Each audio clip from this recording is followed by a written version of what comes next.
This is Sal Congeloso from Geek.com. I'm here with the Moto X 2014 edition on the left and the original Moto X. The two phones have the same name, but this one on the left is what has been known in within rumor circles at least as the Moto X+1.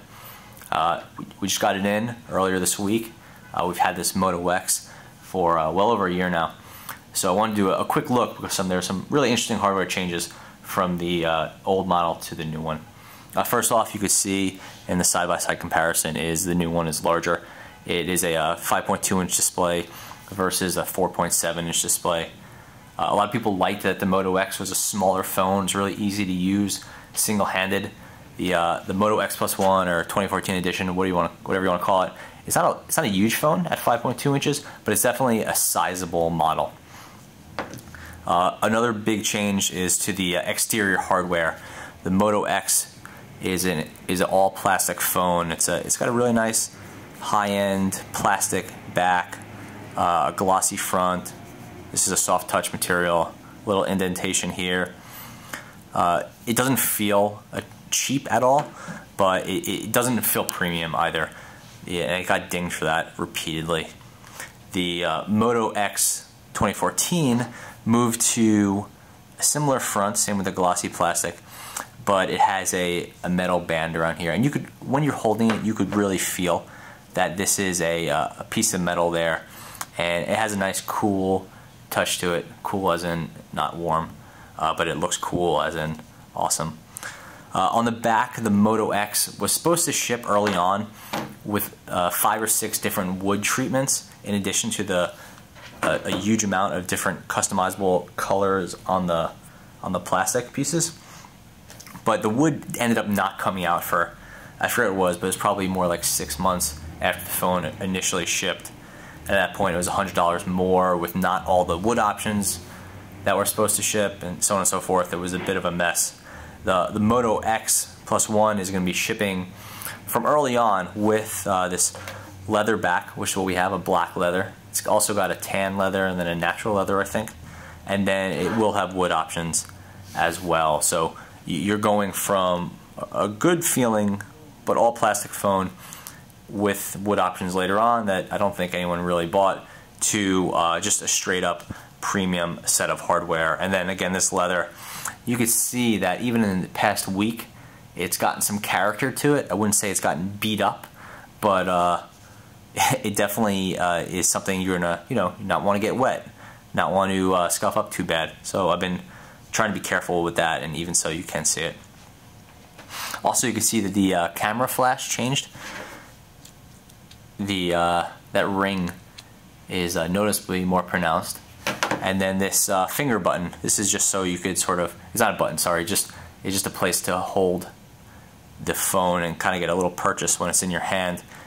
It's larger and more pronounced. Still has the Motorola logo, but it's definitely a change.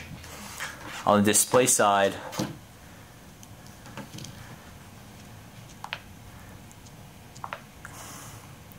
so let me just make sure the brightness on this is all the way up, but you could see a noticeable difference between the two. Yeah, it's on auto brightness. There you go. So there's a noticeable difference between the two. This 5.2-inch display is just larger and more vibrant. The phone still feels nice and fast, but it is real. The new phone, the 2014 edition, is really a hot rod compared to the old model. The old model, it wasn't particularly high end as far as the specs go. It was really about a really super tight integration between the hardware and the software, and Google at the time, or you want to call them Motorola, getting everything they could out of the hardware in this phone. That holds true for the X+1 as well, or the 2014 edition as well, but they're working with more serious hardware now, new Snapdragon processor and so forth. And then just to get back to that display, I'll do a straight on shot. So it really is a nice display. It's kind of blowing out the camera here, but you can kind of get a feel for it. Whereas the X+1 was, I mean, the X was, I would say, no slouch, but it just wasn't in the sort of league as some of the higher end phones out there. The last thing I figured out was test would be the voice commands. The Moto X can only use one phrase. The the new Moto X, you can customize the phrase, which is, I don't know if it's a big deal, but if you don't want to shout for Google all the time, then maybe you'll be happier with the new phone. So these will work in any state, including hibernating like this. And you just say, "Okay, Google now," or "Okay, Moto." So pretty cool. These aren't connected, so they're not going to do anything.